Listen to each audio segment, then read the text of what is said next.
네, 오늘 그 자료를 어제 해드렸던 자료를 조금 보충을 했어요. 이제 우리 줌 미팅으로 들어오신 지체들도 다음 카페에 들어가면 자료가 올려져 있으니까 그 자료를 같이 보면 됩니다. 9페이지 차례인데 오늘 나누는 말씀을 흐름을 이해를 돕기 위해서 마태복음 5장 31절 32절 성경 자체를 읽고 시작하겠습니다. 27절 이하에서는 가늠 문제가 제기가 됐었고 그게 연장선에서 하는 말씀이에요. 자, 31절 32절 읽습니다. 또 일렀으되 누구든지 아내를 버리거든 이혼 증서를 줄 것이라 하였으나, 이 말씀은 신명기 24장 1절로 4절에 나오는 율법 말씀을 말씀한 거예요.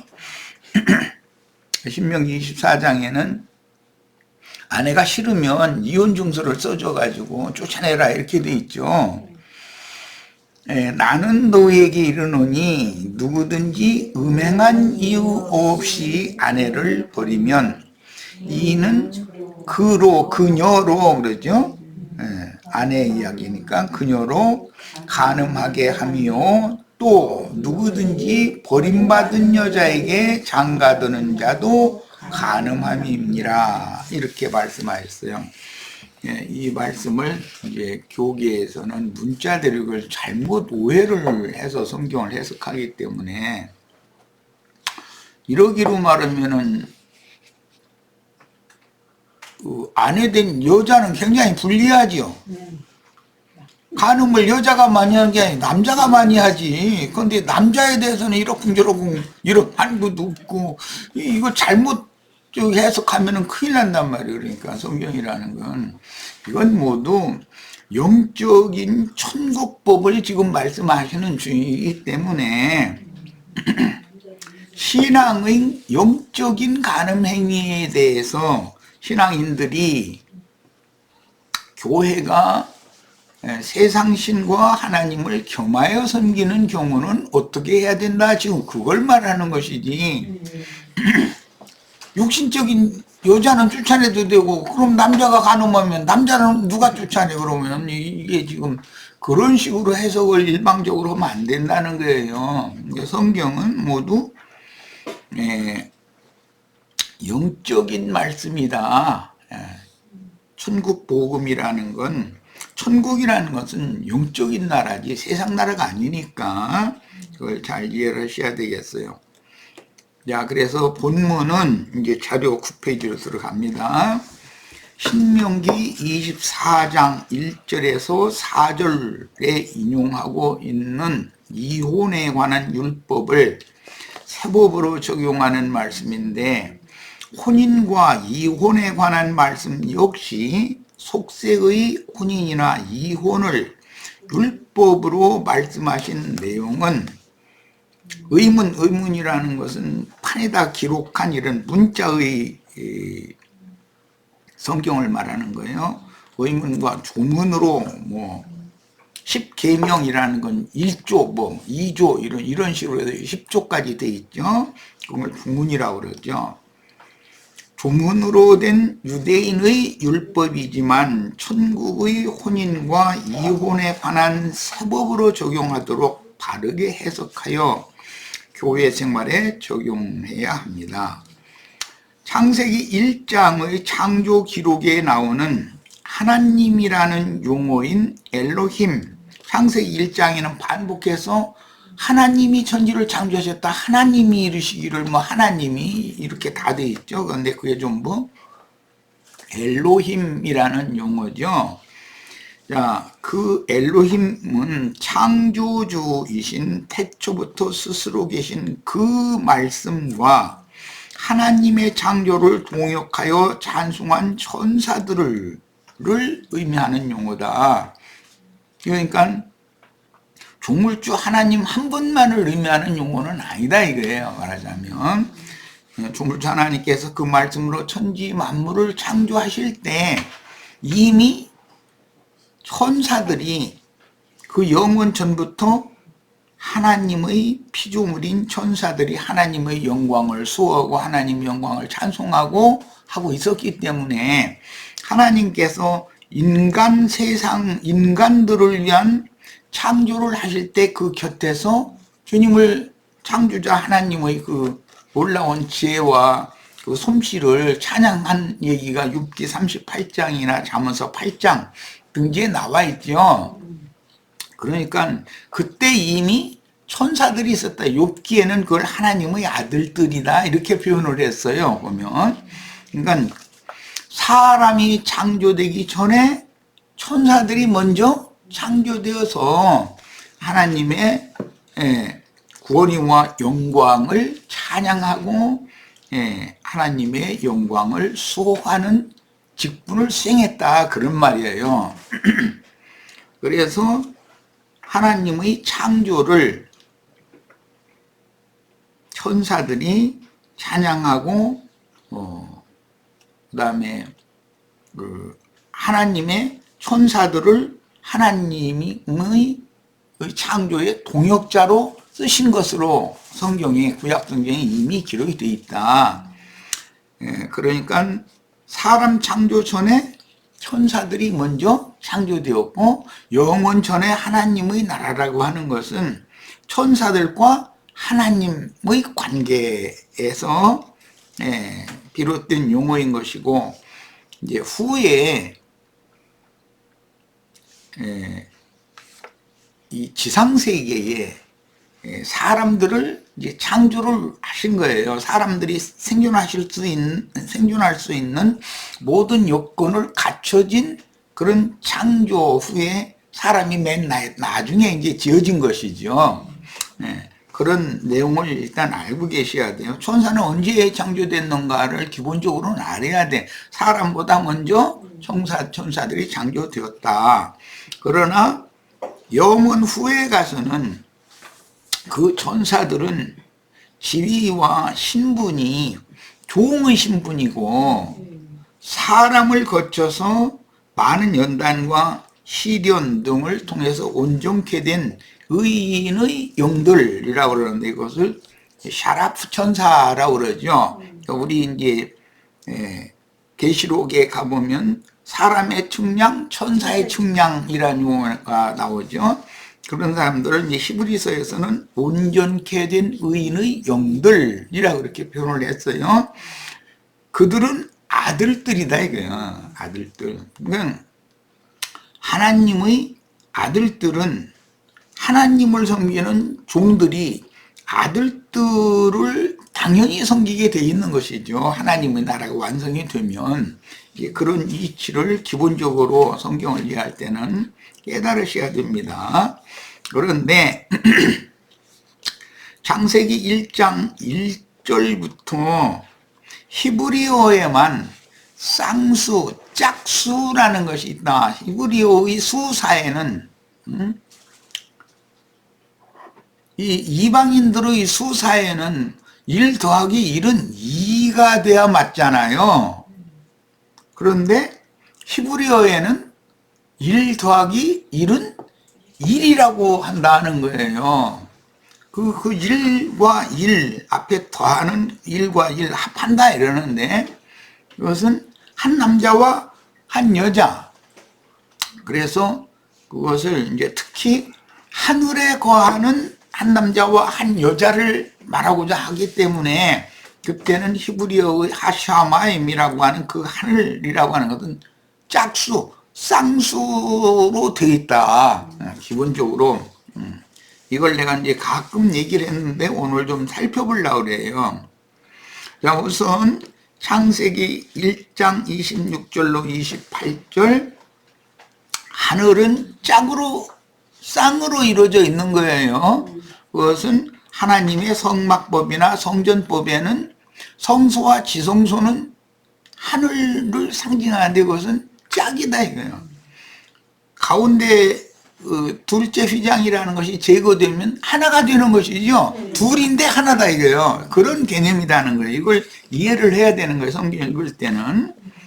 하나님이 이르시되 우리의 형상을 따라 우리의 모양대로, 여기 우리라고 하는 건 전부 조물주 하나님, 그 말씀이신 하나님과 하나님의 창조를 돕고 하나님의 영광을 찬양하던 천사들을 합해서 하는 말이에요. 이게 우리라고 하는 게 전부 엘로힘이라는 용어의 개념이기 때문에, 하나님은 한 분 하나님이지 여럿이 아니잖아요. 그런데 복수로 이렇게 여럿인 것으로 말할 때는 이것은 하나님과 수종 천사들을 의미하는 엘로힘이라는 용어를 지금 수식하는 용어다, 그런 말이에요. 하나님이 이르시되 우리 형상을 따라 우리의 모양대로 우리가 사람을 만들고 그들로, 여기 사람을 단수를 사용하지 않고 복수로 사람을, 단수가 아니라 복수잖아요. 그 들이잖아요. 그럼 그 들이라는 것이 한 남자와 한 여자란 말이에요. 그게 둘이야 되는데 실제로는 하나로 본다, 이제 이 말이에요. 이게 굉장히 어려운, 이제 히브리어에만 있는 특이한 그런 수사 용법이에요. 그들로 바다의 물고기와 하늘의 새와 가축과 온 땅과 땅에 기는 모든 것을 다스리게 하자 하시고, 그런데 이 그들은 하늘에 거하는 자야 되는 거예요. 하늘에 거하는 자야 돼요. 하나님이 자기 형상 곧 하나님의 형상대로 사람을 창조하시되 남자와 여자를 창조하시고 그랬어요. 그러면 남자와 여자니까 그들이라고 하는 게 맞는 거죠. 그런데 하나님이 그들에게 복을 주시며 하나님이 그들에게 이르시되 생육하고 번성하여 땅에 충만하라. 남자와 여자가 둘이 합하여야 생육 번성이 가능한 얘기를 지금 하는 거예요. 이제 지금부터는 땅을 정복하라. 바다의 물고기와 하늘의 새와 땅에 움직이는 모든 생물을 다스리라 하시니라. 여기 모든 생물이라는 용어는 에스겔서에서 내생물이라고 이제 표현을 했고, 계시록에 가면 확정이 되죠. 내생물이라고. 천지 사방에 있는 모든 생물을, 하늘과 땅과 그 안에 있는 충만한 것, 바다와 그 안에 있는 충만한 것, 하늘의 공중, 하늘의 날짐승, 모든 것들, 이제 이런 것들을 통합해서 예수 그리스도 안으로 구속하시면 네 생물이라고 그런단 말이에요. 그 네 생물의 그러니까 대표는 예수님이죠. 천사장이 아니고, 옛적의 천사장이 아니고, 천사들의 세계에서는 루시퍼였잖아요. 처음에는 천사장이 루시퍼였었어요. 그러나 이제 하나님의 마음에 감춰주신 비밀의 경륜 안에서 머리는, 모든 생물의 우두머리는 예수님이다, 이 말이에요. 자, 그 다음에 창세기 1장의 한 남자와 한 여자는 새하늘과 새 땅의 영원한 왕이요 대제사장이며 그 선지자와 영적인 하나를 이룬 그 그리스도와 지천사들을 궁극적으로는 의미한다. 이것이 이제 하나님의 창조세계의 구속의 완성이죠. 창조세계가 천사들의 그 반역과 타락으로 창조세계가, 하늘은 또 땅은 저주가 임하잖아요.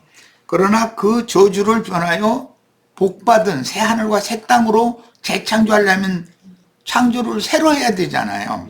그래서 새 창조라는 말이 나온 거예요. 우리는 새로운 피조물들이지요. 새 창조물들이에요. 거듭난 사람들은 이 개념을 이해를 하셔야 돼. 자, 창세기 2장 24절입니다. 이러므로 남자가, 이것은 이제 창세기 1장은 하늘의 일을 지금 하나님의 계획을 말씀하신 것이고, 모든 생물을 다스리게 하자, 복을 주시며 땅을 정복하고 바다의 물고기 하늘의 새와 땅이 움직이는 모든 생물을 다스리라 하신 이것은 하나님의 계획이다 이거예요. 이것이 완성되기 위해서는 땅에 물로 덮였던 하나님 앞에 심판이 임해서 물로 덮였던 그 땅이 천하의 물을 한 곳으로 모이게 했죠. 그럼 많은 물이 한 곳으로 모이면 바다라 칭한다 그랬고, 드러난 뭇을 땅이라 칭한다 그랬는데, 그 땅을 정복할 사람을 대표로 아담이라고 하는 사람으로 이제 창세기 2장 4절 이후에는 하나님이 하늘의 계획을 땅에서 다시 회복한다, 지금 그 얘기란 말이에요. 자, 그런데 땅에 아담 세계, 회복해야 되는 세계에 주님께서 예언으로 이제 창세기 2장 4절 이하에는 아담과 하와라는 이제 사람에게 말씀하시는 건데, 창세기 1장은 그리스도와 신부 성 안에 성을 말하는 거예요. 어린 양과 어린 양 신부. 거기로 완성되어서 가는 데는 창세기 2장 땅에서부터 하나님의 일이 구속사로 이제 시작된다, 그런 말이요. 이러므로 남자가 부모를 떠나, 이때 남자는 아담이죠. 이게 아담은 이미 부모가 있는 거죠. 그런데 기독교계에는 제일 어리석은 가르침이 뭐냐면 아담이 인류의 조상이다, 그러니까 아담은 부모가 없는 것처럼 이렇게 말을 하는 거죠. 그런 것은 성경의 의도를 너무 오해한 거죠. 그의 아내와 합하여 둘이 한 몸을 이룰지라, 둘이 하나가 되는 이야기가 이게 쌍수 혹은 짝수라고 하는 히브리어에만 있는 수사의 개념이 이런 것이다 이거예요. 한 남자와 한 여자가 있는데 둘이 한 몸을 이루게 하는 거예요. 그러면 실제는 둘인데 하나님의 눈에 볼 때는 하나가 되는 것이죠. 그래서 이런 것을 히브리어에만 있는 그런 수사에서는 짝수 또는 쌍수라고 말을 해요. 우리나라의 고유 언어에서는 짝 짓는다, 쌍 짓는다, 이제 우리 세대는 그렇게 나는 말을 배웠는데 지금은 그렇게 표현을 안 했는데, 이것은 둘이 하나가 되는 원리를 지금 말하는 거다. 이게 셈족에게만 있는 용어다 이게. 새 하늘과 새 땅의 한 남자와 한 여자를 실현하기 위해서 많은 물 속에서 드러난 뭇의 땅에 첫 아담 부부를 지어 하나님의 구속사를, 그러니까 첫 아담만 있었던 건 아니죠. 많은 인류가 그때 있었는데 모든 인류를 하나님이 다 팽개쳐버리고 버려버리고 그 중에서 한 사람 아담과 아담을 위한 여자를 통해서 새 일을 지금 시작한다, 그런 말이란 말이에요. 말하고자 하는 의도를 이해하셨죠? 첫 아담 부부를 지어 하나님의 구속사를. 아담 부부는 에덴 동산에 하나님과 함께 거하게 돼 있었죠. 그러면 그 땅에도 많은 사람들이 있었다 이거예요. 그러니까 가인이 노 땅이라는 데를 갔을 때 많은 사람들을 나 만나면 죽일 텐데 이렇게 얘기했잖아요. 그러면 그 아담 인류 조상이 아니라는 것을 이미 성경은 반복해서 얘기를 하는 거죠. 하나님의 구속사를 계시록 21장, 22장까지 계속 이어가는 얘기다. 성경을 보는 이제 그 대략적인 관점을 우선 말씀드렸어요. 고린도전서 6장 17절. 거기 보면 주와 하는 자는 한 영이니라. 이렇게 해서 창세기에 한 남자와 한 여자가 둘이 합하여 한 몸을 이루라 할 때 그게 이제 쌍수 짝수 개념을 그렇게 예시를 했는데, 신약 성경에서는 영적으로 해석을 하니까 그것을 주님과 영적으로 합해서 한 영이 되는 것을 말한다. 이게 구약 성경이 쉽게 이제 풀린 거죠. 그 쌍수 짝수 개념이. 야, 히브리어의 수사는 수에 관한 그 언어 개념이라는 말이 그걸 수사라고 그러죠. 쌍수 즉 짝수 개념이 있어서 그 하늘이라는 의미는 히브리어의 하샤마임의 수사는 둘이 합하여 하나가 되는 쌍수 즉 짝수의 대표이므로 창세기 1장 1절 첫 시작절부터 이 쌍수 개념이 나온다 이거예요. 이게 하나님의 영원한 계획을 우리는 성경의 흐름을 통해서 쉽게 이해할 수가 있는 거지요. 즉 짝수의 대표이므로 그 영과 합하여 한 영이 된 사람은 주와 함께 하늘에 앉혀졌다. 이렇게 말한단 말이야. 예. 땅에 거하는 자가 아니죠. 이 말이 이해가 되어져야 계시록에 가면 하늘에 거하는 자는 복이 있지만 땅과 바다에는 화가 있다라고 하는 말씀을 이해할 수 있는 거예요. 이제 한 남자와 한 여자가 한 몸을 이루어 생육하고 번성함으로 하나님의 뜻을 실현하면 그리스도와 교회의 이상이 저주가 임한 처음 하늘과 처음 땅에서부터 시작되어 새 하늘과 새 땅에 어린 양과 그의 신부 하나님과 그의 아내를 성취하여 영세로 이어지는 것이다. 이게 창세기 1장 1절 얘기가 계시록 22장 21절까지 이렇게 쭉 흘러가면 한눈에 이걸 이해를 할 수가 있죠. 이제 이런 관점으로 성경을 봐야 되는 거예요. 오늘 마태복음 우리가 5장 31절 32절 이혼에 관한 말씀을 나누고 있는데, 둘이 합하여 한 몸을 이뤄서 둘이 하나가 되어라 했는데 이혼을 한다는 건 다시 둘로 찢어져라 그 말이잖아요. 그럼 그게 하나님이 원래의 뜻이겠냐 그 말이요. 하나님이 원래의 뜻은 이혼이라는 것이 없는 거죠. 그러니까 기본 개념이 이렇다는 거예요. 그런데 세상 나라에서는 이혼이 너무 심해. 보면 뭐 요즘엔 혼인도 잘 안 는데, 혼인해도 자식도 잘 안 낳고 생육번성을 안 하려고 그러고 그런데 이혼율이 너무 높은 거예요.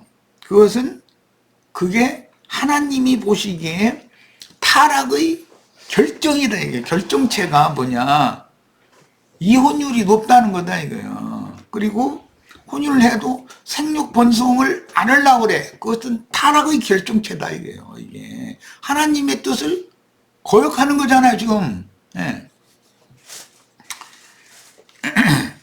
그래서 하나님의 어린 양의 신부 얘기가 나오고 하나님의 아내 이야기가 계시록에 나오는데, 거기에 가서 창세기 1장의 하나님의 선하시고 깊으신 뜻이 이루어지는 얘기가 성경 이야기지, 무슨 인류사나 무슨 윤리 도덕책이나 그런 말이 아니다 이거. 그러니까 신명기 24장 말씀을 예수님이 인용해서 오늘 우리가 나누는 마태복음 5장 31절 32절 이혼에 관한 말씀을 또 기록한 말씀으로 바꿔놓는 거잖아요. 그런데 이 말씀이 이제 앞에 더 나가면 하나님에게는 원래 이혼이라는 법이 없다. 너희가 완악하기 때문에 모세가 그런 것을 허락을 한 거지. 이혼이라는 것을 모세의 율법으로 허락을 한 것이지 하나님의 법에는 거기 이혼이라는 게 없다 이랬단 말이에요. 그러면 둘이 합하여 하나가 됐으면 다시 찢어져서 또 둘이 되는 것은 있을 수 없는 일이다 지금 그 말이겠죠.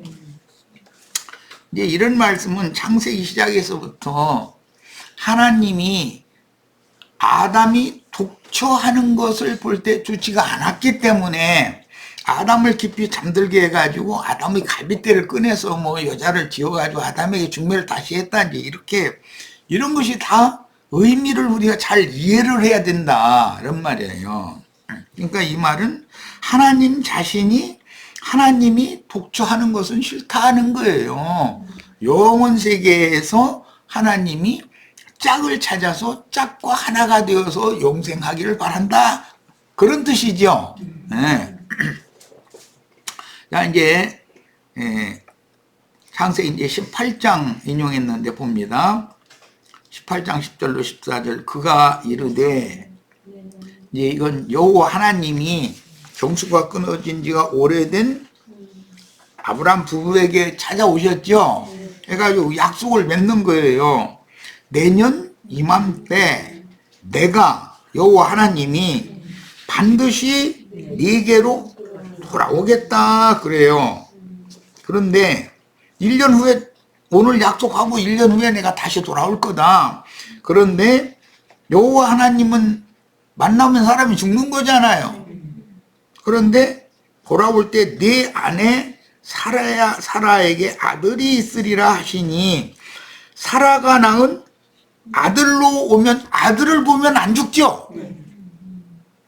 여호와 하나님은 심판하는 하나님인데 그 아들은 사람을 찾아와서 사람을 만나도 사람을 심판하는 하나님이 아니다 이거예요. 자 그러니까 여기서 보면 내가죠 하나님이 네게로 아담 부부에게로 돌아오는데 네 아내 사라에게 아들이 있으리라. 하나님이 돌아온다는 확실한 증표는 뭐예요? 아들이 사라가 아들을 낳는 거예요. 그러니까 아들로 오는 거죠 하나님이. 지금 그 얘기예요. 그럼 어떻게 하나님이 아들을 통해서 오느냐 그게 그 말이 되냐. 이제 기독교인들이 지금 예수님의 출생 기록을 읽을 때 처녀가 이제 아들을 낳았다 이러면 다 다른 건 다 믿겠는데 그건 못 믿겠다 이러거든. 자, 사라가 그 뒤 장막문에서 들었더라 했어요. 성경에는 보내신 아버지는 보내심을 받은 아들과 영적으로 하나이므로 영적으로 하나라는 한 영이다 이 말이에요. 영이므로 하나이니 한 남자와 한 여자가 영적 생명의 연합을 이루는 것이 천국의 혼인법이다 그래요. 둘이 합하여 그러므로 남자에게 넌 부모를 떠나서 여자와 합하여 한 몸을 이루어라. 이게 천국의 혼인법이다 이거예요. 자, 아브람과 사라는 나이가 많아 늙었고 사라에게는 여성의 생기가 끊어졌는지라. 이게 배란을 할 수 없다는 말이죠. 이제 나이가 많기 때문에. 사라가 속으로 웃고 이르되 내가 노쇠하였고 내 주인도 늙었으니 내게 무슨 즐거움이 있으리요. 여호와께서 아브라함에게 이르시되 사라가 왜 웃으며 이르기를 내가 늙었거늘 어떻게 아들을 낳으리요. 왜 웃은 거예요? 육신적으로만 이해하고 있기 때문에 하나님의 말씀을 육신적으로 보면 경수가 끊어진 지가 오래된 사라가 아들 낳는다는 있었으면 하나님이 지금 나를 그냥 이게 속이는 말씀하신다 이제 이렇게 생각을 한다고 볼 수가 있는 거겠죠. 네. 여호와께 능하지 못한 일이 있겠느냐. 전능하신 하나님은 경수가 끊어진 여자를 통해서도 인간 세상에 자신을 나타낼 수가 있는데 무슨 방법으로 경수가 끊어진 여자가 약속대로 아들을 낳으면 그 아들을 통해서 약속을 이루실 수 있다. 이게 전능한 하나님이죠. 자, 이런 걸 이제 마른 막대기 죽은 태에서 생명이 생산되게 할 수 있다. 지금 그 말이니까. 그래서 하나님은 그 부활이요 그 생명이신 하나님이다 이거예요. 하나님은 죽음이 없는 하나님이다 이거예요. 기한이 이를 때, 기한이 이른다는 것은 내년 이때라는 말이죠. 그러니까 예수님은 아무 때나 오는 게 아니죠. 성경에 약속을 해놨지만 예수님이 오실 때는 예수님이 오실 수 있는 때가 이르러야 예수님이 오시는 것이죠. 야, 기한이 이룰 때 내가 네게로 돌아오리니, 여기 돌아온다라는 것은 여호와 하나님이 약속을 하고 떠났다가 약속의 때가 차면 다시 돌아온다 이 말이잖아요. 사라에게 아들이 있으리라. 자, 그러셨어요. 자, 때가 이르러 약속하신 야훼께서, 야훼 하나님은 태초부터 스스로 계신 말씀이잖아요. 아브라함 부부에게 돌아오신 확실한 증거는 사라가 아들을 낳은 것이니, 아브라함 부부에게 이루어진 언약 실현의 증거는 이삭이다. 확실한 증표죠. 하나님의 약속이 이루어졌다라는 증표는 이삭을, 아이 낳을 수 없는 사라를 통해서 이삭이 태어난 거예요. 자, 이삭은 야훼와 함께 아브라함 부부에게 나타난 아들로서 약속이 이루어진 증거가 되는 사람이죠. 이삭은 약속하신 아버지와 현실적으로 이삭이라는 아들이 둘인 것 같은데 사실은 하나다, 그런 뜻이다 이거예요. 내가 다시 온다 그랬는데, 내가 다시 오는 건 사라가 아들 낳는 것을 통해서 온다는 거예요. 그러면 사라가 낳은 아들은 약속대로 주님이 다시 돌아온 거죠. 그러니까 아버지와 아들은 하나죠. 네. 이런 개념을 이해를 해야 이제 신약의 요한복음에 아버지와 나는 하나이니라, 그 얘기를 해가지고 다 유대인들한테 돌들고 다 달라들었다는 거예요. 이게 얼마나, 이 쌍수 개념을 이해하는 게 얼마나 중요한 말이에요. 이사야 9장 6절 인용했는데, 선지자가 이제 이런 쌍수 개념을 설명을 하는 거예요. 자, 읽어봅니다. 이는 한 아기가 우리에게 낳고, 한 아기로 낳았어요. 이것은 예언을 이룬 사라의 아들 이삭은 아기로 태어나는 거잖아요. 그런데 그게 먼 훗날 동정처녀 마리아를 통해서 예수라는 아기가 태어나는 것이죠. 그거에 대한 예언이요. 그런데 우리에게 낳고 한 아들을 우리에게 주신 바 되었는데, 이건 약속에 따라서 아브라함 부부에게 한 아들을 주신 약속이 이루어진다 이런 말이죠. 그의 어깨에는 정사를 메었고, 그 이름은, 그라는 건 누구냐면 아들을 말하는 거예요. 기묘자라 모사라 전능하신 하나님이라. 그런 게 한 아기로 온 그 한 아들이 곧 전능한 하나님이라는 거예요. 그러니까 야훼 하나님은 아기 이삭으로 온 거죠. 그런 얘기예요. 그 다음에 영존하시는 아버지라, 한 아들이 아버지요, 영존하는 아버지요, 이러면 이게 인간의 개념으로는 이해가 될 수 있는 얘기냐 이거요. 아니 어떻게 아들이 아버지요, 어떻게 아버지는 아버지고 아버지가 아들을 낳은 거지, 그렇게는 이해가 쉽지만 한 아들이 어떻게 한 아버지가 되냐. 평강의 왕이라 할 것입니다. 한 아들이 곧 영존하는 아버지와 하나다, 그런 말이에요. 그러니까 아브라함 부부에게 약속하신 여호와 하나님은 이삭과 하나죠. 그래서 이런 쌍수, 짝수 개념 때문에 예수님은 요한복음 10장 30절에서 쭉 여기에 대한 설명을 하다가 나와 아버지는 하나이니라 이제 이랬단 말이에요. 그러니까 이 쳐주기는 우리 이렇게 본다는 거예요. 그런데 오늘 예수 믿는다는 사람들도 이런 개념에 대해서, 히브리어의 개념의 쌍수, 짝수에 대한 개념에 대해서, 둘이 하나 되는 이 이치에 대해서 가르침을 받지 못하다 보니까 다른 건 다 믿겠는데, 동정처녀가 아들 이삭을 낳았는데 그거 하나님이라고 하는 말은 나는 정말 안 믿어진다 이거예요. 예수님이 나와 아버지는 하나다, 내가 곧 하나님이다 이제 이랬잖아요. 우리는 이제 이해가 되죠. 이게 무슨 의미인지. 말씀이신 하나님과 말씀이 육신이 되신 예수는 하나다고요. 그래서 아들과 아버지는 나와 아버지라는 쌍수로 표현되며 하나다라는 것을 이해를 하셔야 돼. 둘이 합하여 하나가 되는 거. 합한다는 건 생명의 연합을 지금 말하는 거예요. 영적 연합이에요.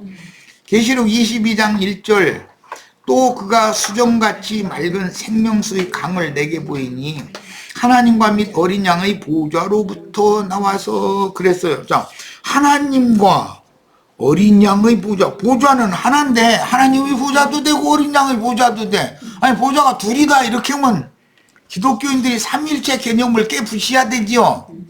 보좌는 하나죠. 근데 하나님의 보좌도 되고 어린 양의 보좌도 되는 거예요. 지금 그 얘기예요. 자, 하나님과 어린 양의 보좌는 쌍수로서 하나의 보좌다 이거예요. 하나의 보좌.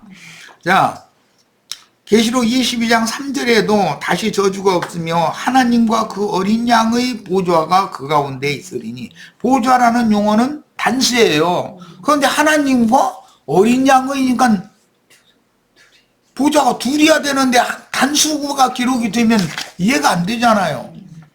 그러니까 하나님의 보좌는 곧 어린 양의 보좌다. 이 보좌는 한 보좌다. 그런 말이에요 지금. 자, 그의 종들이 그를 섬긴다 그랬어요. 하나님과 어린 양의 보좌는 쌍수로서 사실은 하나의 보좌다. 예.